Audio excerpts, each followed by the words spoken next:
यहाँ से ये बंद करेंगे तो रुक जाएगा ऐसे, कि जहाँ से मैं करा रही हूँ वो लिखाई इतनी क्लियर होनी चाहिए, ठीक है।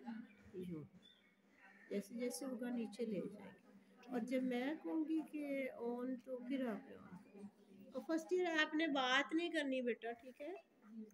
यहाँ से हम स्टार्ट बंद कर दो। आपने ऑन किया हुआ है, आपने किया था। कर देंगे। फर्स्ट चैप्टर है मैट्रिसेस या कॉलम। तो इसमें ये है कि हम इसको समराइज़ करेंगे कि कौन सी चीज़ जो है वो कितने कम टाइम में की जा सकती है।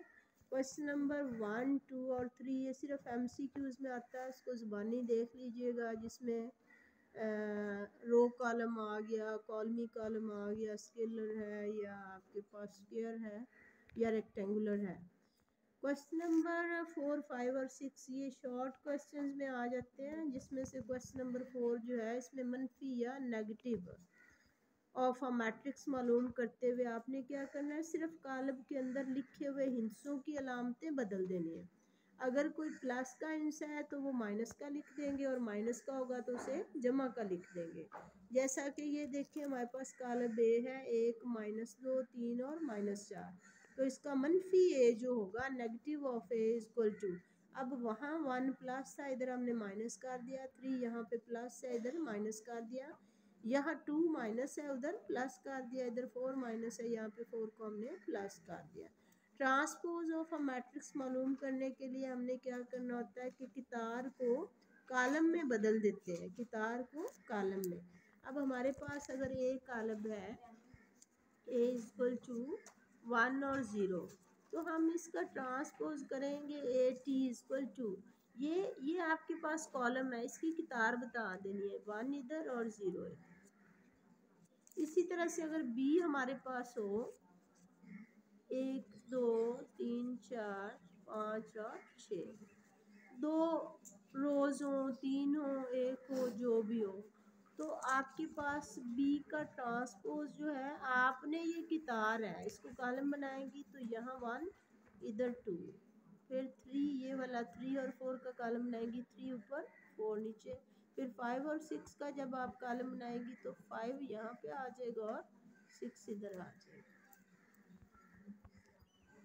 क्वेश्चन नंबर 6 में है, सवाल नंबर 6 में हमारे पास कि अगर ए हमारे पास है 1, 2, 0 और 1, तो साबित करें कि ए ट्रांसपोज का ट्रांसपोज इक्वल टू ए। अब ये हमारे पास ए है, अगर हम इसका ट्रांसपोज लेते हैं ए टी इक्वल टू, हम क्या करेंगे, इसकी रो को कॉलम में, यहाँ 1 और ये 2 इधर नीचे, ऐसे सेकंड रो का सेकंड कॉलम बनेगा, 0 ऊपर और 1 यहाँ। अब अगर हम दोबारा इसका ट्रांसपोज ले लें, यानी ये हमारे पास कॉलम जो है, मैट्रिक्स जो है वो एटी के इक्वल है, अगर इसका ट्रांसपोज लेंगे इसका, तो ये हमारे पास क्या है, रो है, 1 यहाँ आएगा और 0 इधर कॉलम बन जाएगा, और सेकंड रो जो है इसका सेकंड कॉलम बनाएंगे 2 और 1। ये हम ले लेंगे क्वेश्चन नंबर 2, इससे हम लिख लेंगे क्वेश्चन नंबर 1। अब हम लिख सकते हैं कि फ्रॉम 1 एंड 2, 1 और 2 से क्या हुआ कि ए का डबल ट्रांसपोज इक्वल टू ए।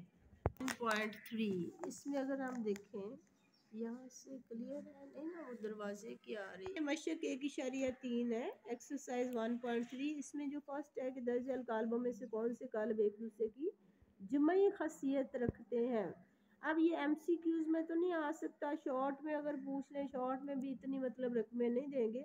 बहरहाल जमई खसियत वो रखते हैं जिनका दर्जा एक हो, ऑर्डर, मतलब अगर 2 रोज हैं, दूसरे में भी 2 रोज हैं, 2 कॉलम हैं, दूसरे में भी 2 कॉलम हो, नंबर ऑफ रोज और नंबर ऑफ कॉलम्स अगर इक्वल हो तो वो जमई खसियत रखते हैं, अदरवाइज नहीं रखते।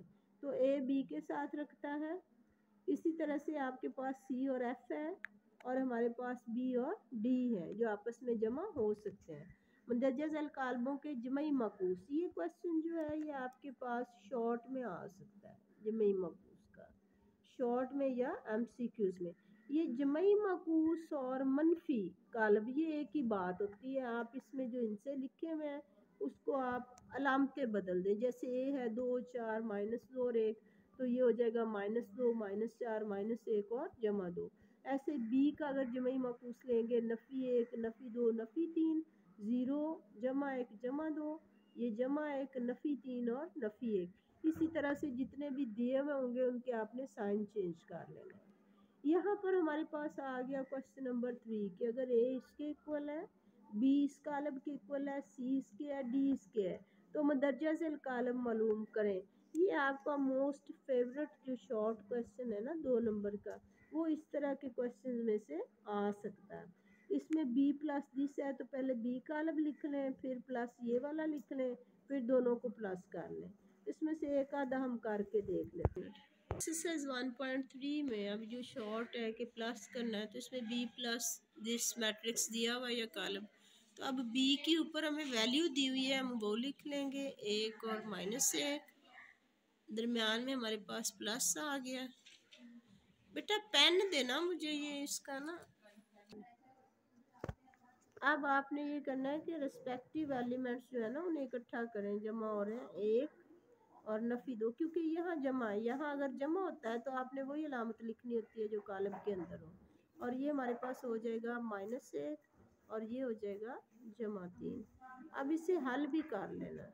नफ़ी 2 में से 1 निकालेंगी -1 और 3 में से -1 निकालेंगी तो जमा 2। तो ये हमारे पास आंसर हो।